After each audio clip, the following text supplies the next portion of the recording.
Hello everyone, welcome back to my new video. I hope you all are doing well and you all are studying well. So in this video, we'll talk about NATO or NATO, whatever you call it. So NATO, which is North Atlantic Treaty Organization, it was formed by North Atlantic Treaty or Washington Treaty, formed in 1949. So जो NATO है वो हाल फिलहाल बहुत ही ज़्यादा news में है because of Ukraine Russia war and because Ukraine in the past shown interest in joining NATO, and as you know, NATO is a military alliance. So considering all these events which are happening in the global politics, NATO becomes important, and I think कि NATO पे कोई ना कोई question आएगा upcoming competitive exam में.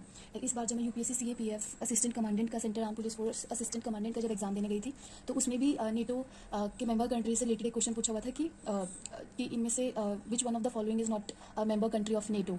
सो उसमें Hungary, Poland, Turkey ये सब ऑप्शन में दिया हुआ था. आई थॉट कि टर्की नहीं होगा because it's north Atlantic, so I thought Turkey is in middle east, so Turkey नहीं होगा तो मैं टर्की करके आ गई थी, तो मेरा वो रॉन्ग हुआ था.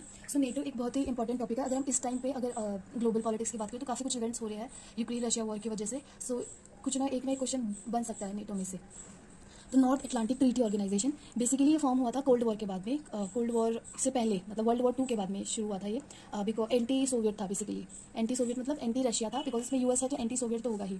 सो form by North Atlantic Treaty, और ये सब पूछा जा सकता है मतलब ऑप्शनल में मल्टीपल चॉइस क्वेश्चंस में एमसीक्यूज के जो फॉर्म में क्वेश्चन आते हैं उनमें ये पूछा जा सकता है. तो ये सब कुछ पता होना चाहिए कि इनका चार्टर के बारे में, कौन से ट्रीटीज आए, कौन से ईयर में आए. तो it was formed by North Atlantic Treaty और Washington Treaty, formed in 1949. Fine. तो इसको फॉर्म किसने किया? जो इसके इनिशियल मेंबर्स थे वो थे US, Canada and several other Western European nations. Fine. So ये एक मिलिट्री अलायंस है. मिलिट्री अलायंस मतलब कि अगर कोई एक देश के ऊपर कोई वॉर लाइक सिचुएशन आती है या कोई क्राइसिस की सिचुएशन आती है तो उस केस में जो बाकी की जो कंट्रीज़ है वो भी उसको एक्टिवली पार्टिसिपेट करेगी और मतलब उसको उसके डिफेंस में हेल्प करेगी. ठीक है. So military alliance is like formal agreement. It's not like कि हाँ हेड ऑफ द स्टेट ने कुछ कह दिया कि जैसे कि in India we keep on saying look east policy, act east policy. तो इट्स समथिंग कि हाँ हम इस बारे में सोचेंगे, इस बारे में कुछ करेंगे, बट इट्स नॉट लाइक कि हाँ डेफिनेटली करेंगे ही करेंगे. बट जो मिलिट्री अलायंस है it's like a formal agreement.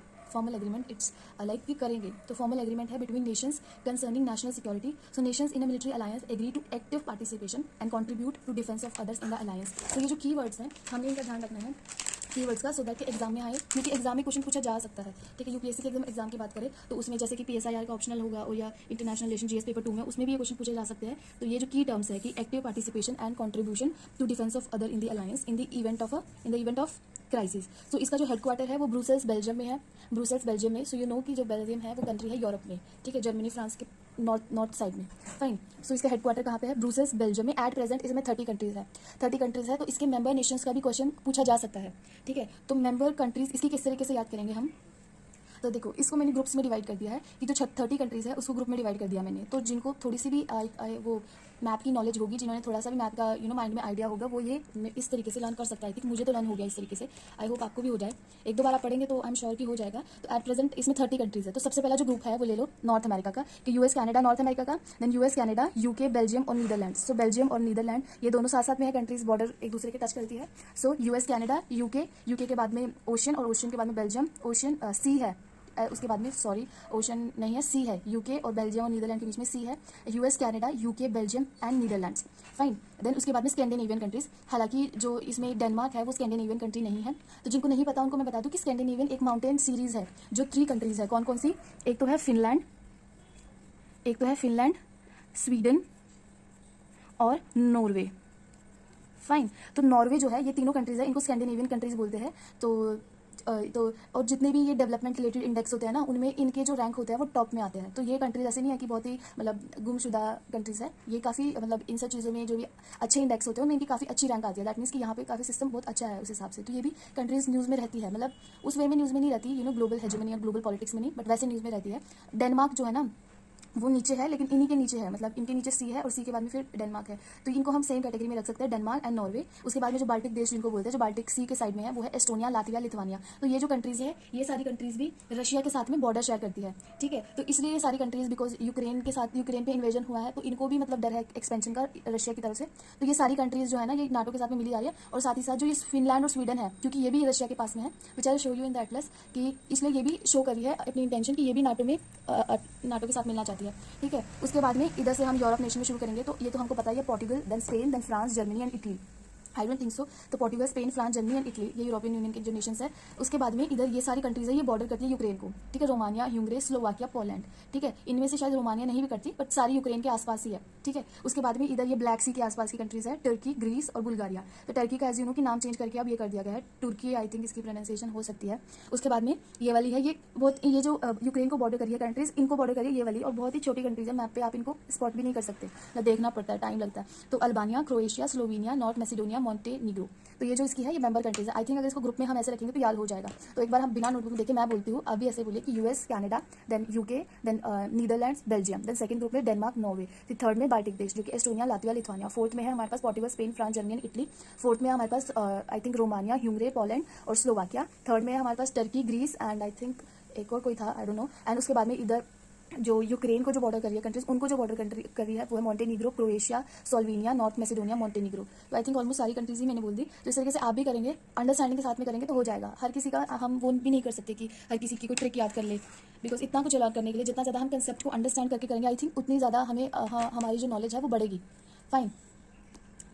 सो अब हम इसको मैप पे भी लोकेट कर सकते हैं। तो यूएस, कनाडा, नॉर्थ अमेरिका में है, वो तो आपको पता ही है। उसके बाद में ये हो गया यूके, ठीक है, ये हो गया हमारे पास यूके। उसके बाद में ये हमारा ओशन सी है, नॉर्थ सी, और फिर ये है बेल्जियम, ब्रुसेल्स, बेल्जियम में इसका हेडक्वार्टर है नेटो का, ब्रुसेल्स बेल्जियम, और ये है नीदरलैंड्स, नीदरलैंड्स की कैपिटल एम्स्टरडैम, ठीक है। उसके बाद में मैंने बताया था कि नॉर्वे, स्वीडन और फिनलैंड, ये स्कैंडिनेवियन कंट्रीज है। तो नॉर्वे है इसमें और स्वीडन एंड फिनलैंड, क्योंकि अब यूक्रेन पे इन्वेजन हुआ है रशिया का, ठीक है। सो ये सारे भी इन टेरर है कि अगला नंबर इनका भी हो सकता है, ठीक है। तो नॉर्वे है और इन दोनों ने भी अपनी इंटेंशंस दिखाई है नेटो में ज्वाइन होने की, ठीक है। तो नॉर्वे है, नॉर्वे के बाद में ये डेनमार्क, तो नॉर्वे, डेनमार्क को हमने एक ग्रुप में रखा था। उसके बाद में ये है हमारा बाल्टिक सी, बाल्टिक सी, तो ये है एस्टोनिया, लातविया, लिथुआनिया, ठीक है। कौन है? Estonia, Latvia, Lithuania.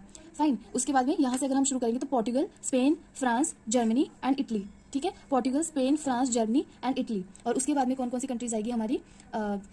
Hungary, Poland, Romania and Slovakia. कौन कौन सी? Romania, Hungary, Slovakia and Poland. तो ये सारी कंट्रीज है ना, रोमानिया भी है, हंगरी भी है, स्लोवाकिया है, पोलैंड है। तो ये सारी यूक्रेन को बॉर्डर करती है। तो यूक्रेन से रिलेटेड क्वेश्चन भी पूछा जा सकता है, बिकॉज यूक्रेन के क्योंकि अभी वॉर चल रहा है। तो और उसके बाद में ये जो छोटी कंट्रीज थी ना, अल्बानिया, क्रोएशिया, ये सारी कंट्रीज यहाँ पे है। ये देखिए, ये रहा अल्बानिया, मॉन्टेनीग्रो, उसके बाद में क्रोएशिया, नॉर्थ मैसिडोनिया, ठीक है। तो ये सारी कंट्रीज यहाँ पे है। और ये है टर्की, ये टर्की है, ये ग्रीस है, और उसके बाद में बुल्गारिया, ये रहा, ठीक है। तो ये रहा बुल्गारिया, ये ग्रीस और ये Turkey. And as you know कि टर्की वैसे तो एशिया में पड़ता है, लेकिन टर्की का ये जो इतना सा पार्ट है ये यूरोप में पड़ता है। तो ये यूरोप का मैप है, तो इसलिए इसको मतलब ग्रे कर रखा है, ठीक है। तो एज आई टोल्ड कि इनको स्कैंडिनेवियन कंट्रीज बोलते हैं। तो ये इसका फिजिकल मैप है, ये स्कैंडिनेवियन माउंटेन्स है जो ऐसे जा रहे हैं। तो इस वजह से कौन सी कंट्रीज को स्कैंडिनेवियन कंट्रीज बोलते हैं? नॉर्वे, स्वीडन, फिनलैंड, ठीक है। तो कौन कौन से हो गए? एक यूएसए, एक यूके, एक USA, Canada, UK, Netherlands, Belgium, Norway, Denmark, Estonia, Latvia, Lithuania. उसके बाद में Hungary, Poland, Slovakia and Romania. उसके बाद में टर्की और ग्रीस। और उसके बाद में हमारे पास North Macedonia, Montenegro, Croatia, Slovenia, Albania. तो ये सब कंट्रीज, ठीक है। और ये है Portugal, Spain, France, Germany and Italy. तो आई थिंक अब थोड़ा आइडिया हो गया होगा।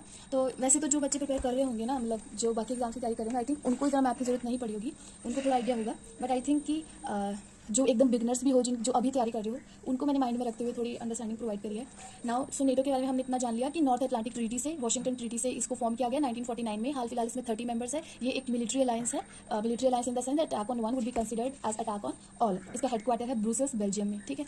अब इसके बाद में हम इसमें थोड़ी सी और इन्फॉर्मेशन देखेंगे कि नॉर्थ मैसिडोनिया इसका न्यूएस्ट मेंबर है, जिसको न्यूएस्ट मेंबर है, ठीक है। स्वीडन एंड फिनलैंड ने भी मई 2022 में, अब 2022 की ही न्यूज़ है, तो एनीवे इट बिकम्स इंपॉर्टेंट, ठीक है। So Sweden and Finland also announced their intention to join NATO in response to Russia invasion of Ukraine. Fine.